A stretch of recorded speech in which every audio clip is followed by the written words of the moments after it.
the Edmonton Oilers announced that they have acquired the rights to prospect Jaden Grube from the New York Rangers. Going the other way is a 5th-round pick.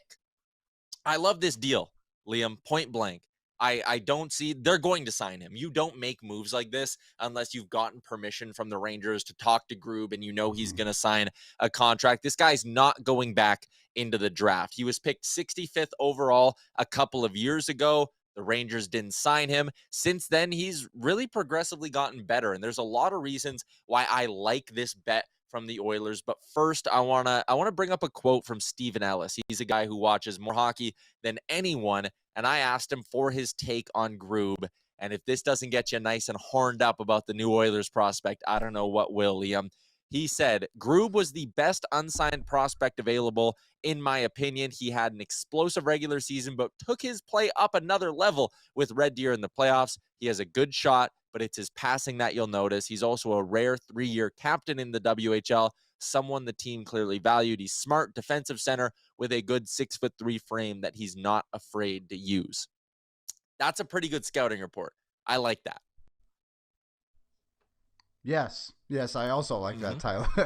The 3-year captain thing is something that jumped off the page when I looked at his elite prospects page. I mean, you very rarely see that, right? And for the others, a 5th-round pick, like, what are you really going to draft at that point that's going to help you right away, right? Like, at least Grube can come into this team right now and possibly be an NHL call-up at some point in this season. I would imagine he spends the majority of his time in Bakersfield, but the options there, and I think we've seen this a lot now with Ken Holland when he's taking prospects. He likes to take players on the ones who have late birthdays and are maybe a year behind in their draft class, whatever, right? And Grube kind of fits that a little bit more. You got a player who's more ripe, can come into the organization, make an impact right away for, like I said, a 5th-round pick. What did you say he was, a 3rd-rounder a couple of years ago?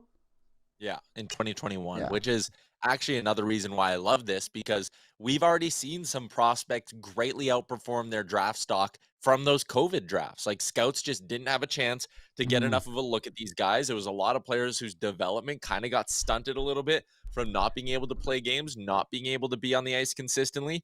And to me, this is a very Noah Philp-esque bet from the Oilers. Granted, this one costs you a 5th-round pick, but I'm okay with that. The guy you take in the 5th round probably doesn't have the same upside. And I'm not going to sit here and blow smoke and be like, this guy could be a top 6 winger by this time next year or by the start of the next season, like blah, blah, blah. No, he's a bottom 6er, but I think he has a chance to be a good bottom 6er. And again, the COVID draft year could have messed with things a little bit. He could be a bit of a late developer, but let's look at the tools he has. Size, can't teach, and smarts, really can't teach it either. His offense is starting to pick up. He was well over a point per game during the Red Deer Rebels playoff run with 16 points in 12 games. 14 of those were assists. I think this is a guy who has a chance to hit as an NHLer for this team just because he brings a lot of those intangibles that you can't just teach, that don't just come with development. So a full year in Bakersfield and let's see. But I think this is a really smart gamble by Ken Holland.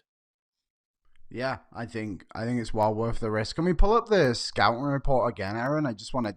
You said defensive forward, right? As well, like that. Feel like that's something that the Oilers kind of need within their organization, is someone who has that defensive side to the game a little bit more. And the Oilers are out there looking for these. Obviously, everyone wants top 6 forwards. If you can get one, that's great. But if you can get a guy like this who can be a bottom 6 player for a few years from now, whenever that may be, and he's responsible, then you don't have to go out and get a Nick Bukestad, for example, at the trade deadline, right? You've already got it within your organization. So, yeah, I think this is a very intelligent play by the Edmonton Oilers today.